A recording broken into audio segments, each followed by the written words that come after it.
Halo, Assalamualaikum warahmatullahi wabarakatuh. Pada kali ini kita akan mencoba membahas mengenai laporan keuangan perusahaan jasa. Jadi, apa sih laporan keuangan itu? Bagaimana cara menyusunnya? Dan untuk apa laporan keuangan itu ada di dalam sebuah usaha? Nah, melalui video ini kita akan mencoba memahami atau menjawab pertanyaan itu semua. Baik, secara umum, laporan keuangan itu adalah laporan yang membuat informasi keuangan ya tentang akibat-akibat dari transaksi-transaksi yang dilakukan suatu perusahaan pada periode tertentu dan sudah ada standarnya. Standarnya itu berdasarkan standar akuntansi keuangan atau yang disingkat PSAK pada tahun 2009. Nah, di dalam laporan keuangan ini biasanya itu ada 4 komponen atau 4 laporan yang harus ada. Yang pertama itu adalah laporan laba rugi, kemudian ada laporan perubahan modal, neraca, dan terakhir laporan arus kas.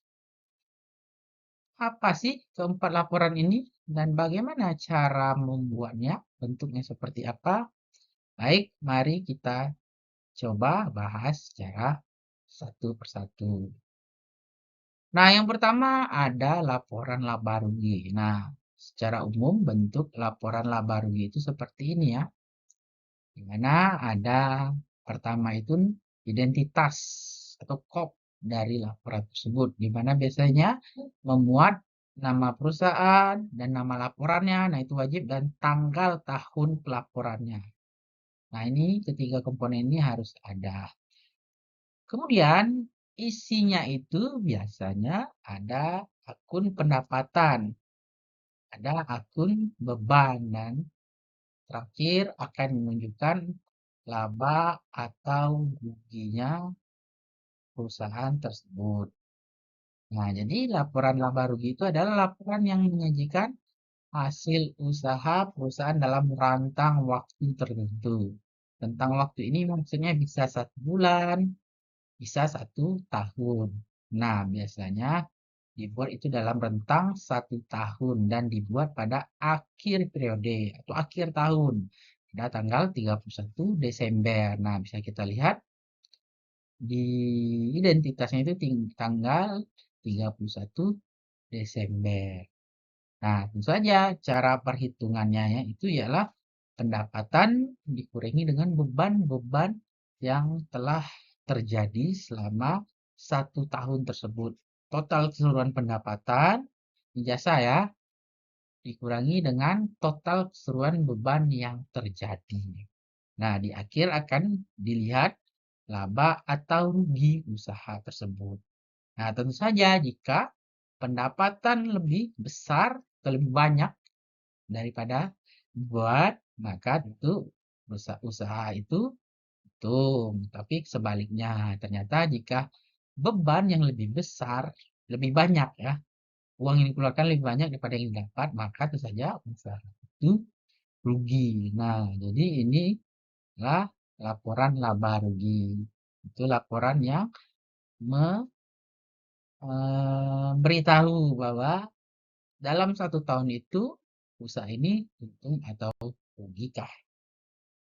Kemudian yang kedua ada laporan perubahan modal. Nah, ini dibuat setelah disusunnya laporan laba rugi tadi. Sama seperti laporan laba rugi, itu ada identitas laporannya, nama perusahaan, nama usaha, nama laporan, dan tanggal tahun pelaporannya. Dia itu wajib harus ada tanggal tahunnya, itu yang wajib, dan nama laporannya.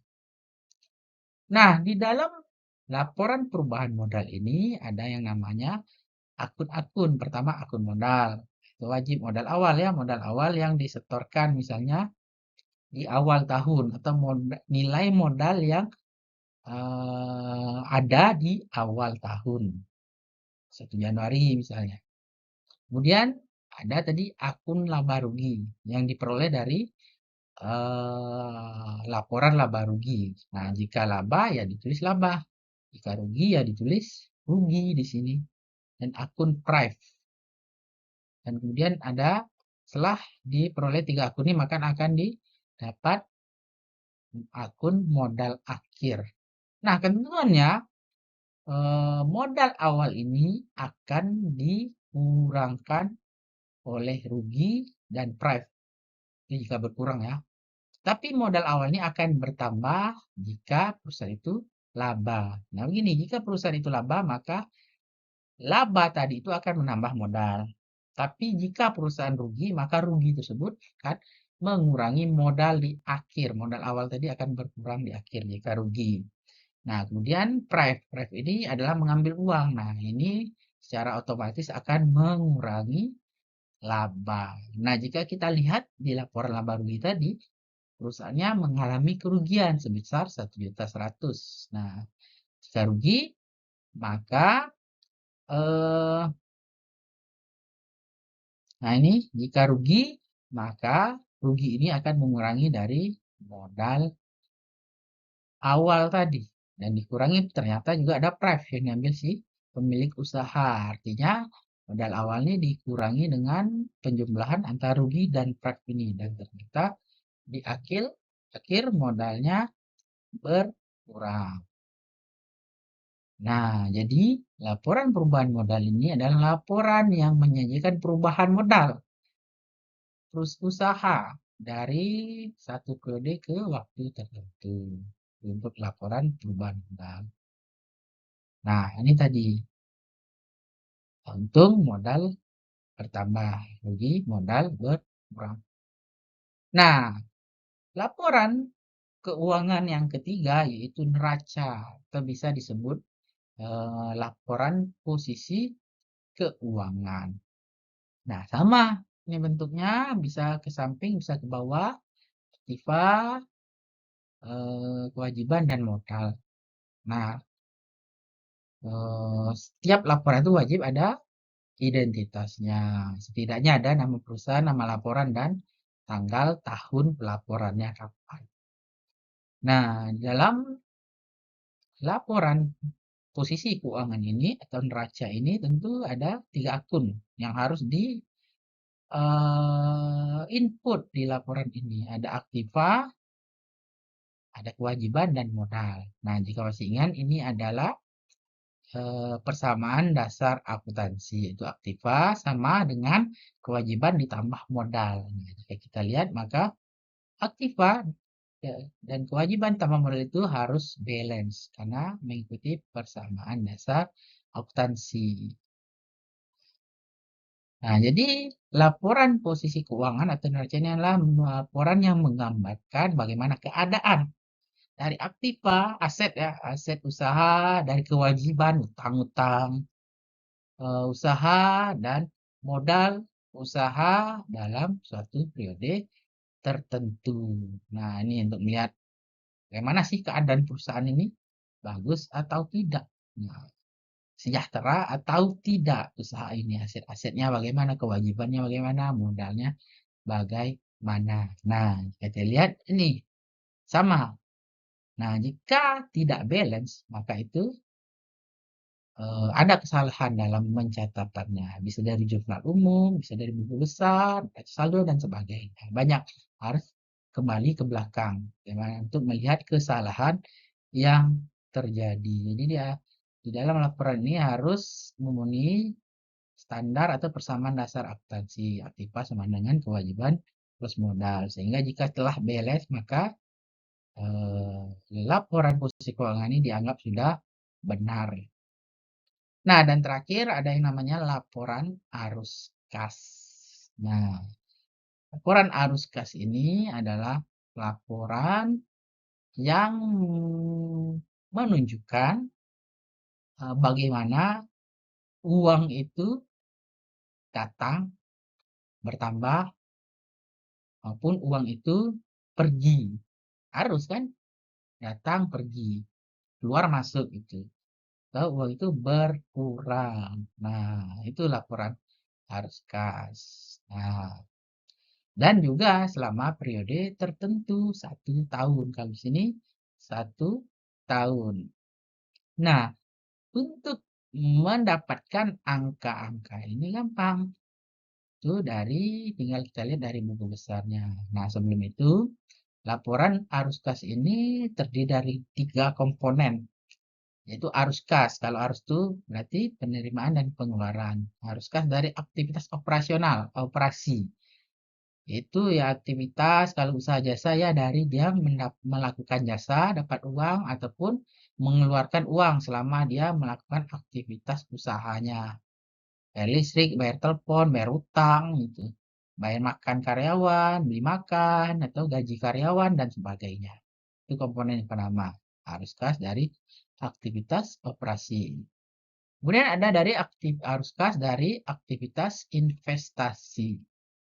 Nah, di sini investasi maksudnya ini adalah seperti misalnya investasi pembelian untuk alat-alat investasi. Misalnya dalam usaha fotokopi itu membeli mesin fotokopi. Kan itu digunakan untuk kegiatan usahanya. Lama-lama kan mesin itu akan menghasilkan uang juga. Nah, itu dimaksud dengan investasi, pembelian peralatan. Atau menjual juga. Nah, itu masuk. Kalau menjual berarti uangnya bertambah kan? Menjual mesin fotokopinya. Kali ini kan dia membeli.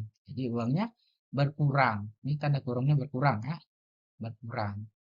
Nah, jadi simpelnya penerimaan dikurang pengeluaran dari uang kas-kas yang terjadi selama periode. Kas itu uang tunai. Nah, kas itu uang tunai ya. Jadi kita misalnya melakukan jasa. Nah, diperoleh uang, itu uang tunai. Atau kita bayar listrik, langsung bayar eh, misalnya ke kantor listrik PLN gitu. Nah, ya berkurang uangnya secara kas, secara tunai. Nah, itu udah harus kas dari aktivitas investasi. Dan terakhir dari pendanaan. Nah, pendanaan maksud di sini ya uang itu keluar, uang itu masuk dari misalnya mengambil pref itu langsung atau diberikan oleh orang untuk investasi atau dipinjam. Nah, kita meminjam bank. Nah, itu juga ada arus kas pendanaan. Misalnya uang kita lagi kosong, kas kita lagi kosong. Nah, kita ingin ekspansi usaha gitu. Nah, kita minjam uang ke bank. Nah, itu adalah arus kas dari aktivitas pendanaan. Kasnya bertambah. Atau juga misalnya kita membayar utang bank, utang jangka panjang ya. Kalau pengeluaran ini utang usaha jangka pendek. Nah, ini utang jangka panjang. Utang jangka panjang tadi sudah minjam kita kan misalnya ada kredit selama 20 tahun, 15 tahun, 10 tahun. Nah, jika kita meminjam kredit tersebut maka masuk ke aktivitas pendanaan dan bertambah. Tapi kita jika bayar kredit maka kasnya juga berkurang. Nah, kemudian akan dilihat di akhir akan tahu berapa saldo kas bersih di akhir periode dari awal periode sampai akhir periode. Apakah terjadi penurunan atau terjadi kenaikan? Nah, kalau gampangnya cara mengidentifikasi eh, transaksi-transaksi yang terjadi, kita bisa melihatnya namanya di buku besar. Nah, di situ kita bisa melihat. Nah, ini di buku besar. Nah, lihat hasilnya sama ya antara laporan arus kas dan buku besar. Nah, jadi sebagai acuan dalam buat ini coba kita lihat di buku besar yang telah kita buat sudah menjurnal tentunya. Nah, jadi itu keempat komponen di dalam laporan keuangan, ada laporan laba rugi, ada laporan perubahan modal, ada laporan posisi keuangan atau neraca, dan terakhir ada laporan arus kas. Ya, tujuan laporan ini tentu untuk menunjukkan kinerja keuangan sebuah usaha, menunjukkan bagaimana uang uang tunai itu dikelola atau digunakan, apakah setelah baik atau tidak. Nah, fungsinya ini laporan keuangan tentu untuk pihak-pihak yang berkepentingan, pihak eksternal misalnya, jika ingin melakukan investasi ke usaha kita gitu. Nah, dia akan bisa melihat dari laporan keuangannya sebuah usaha ini, apakah kinerjanya bagus atau tidak. Nah, itu sebagai pertimbangan seorang investor untuk me eee, memberikan atau melakukan investasi ke dalam sebuah usaha milik orang lain. Jadi penting memang laporan keuangan nih. Kita sebagai seorang pengusaha atau usaha mikro misalnya bisa melihat bagaimana kinerja usaha kita. Jadi jangan melakukan usaha tapi tidak tahu usaha ini untung atau rugi gitu. Terus-terus ternyata lama-lama uang tabungan habis. Ternyata perusahaan ini selama ini rugi atau usaha ini rugi. Nah, jadi dengan adanya laporan keuangan kita bisa memantau, mengontrol atau mengevaluasi bagaimana usaha kita itu bisa berjalan dengan sebaik-baiknya. Oke, itu saja untuk materi mengenai laporan keuangan ini. Jika ada yang ingin tanyakan, silakan berikan komentar. Semoga bermanfaat bagi yang membutuhkan terkait materi ini. Saya kiri. Wabillahi taufiq wal hidayah. Assalamualaikum warahmatullahi wabarakatuh. Sampai bertemu di video lain.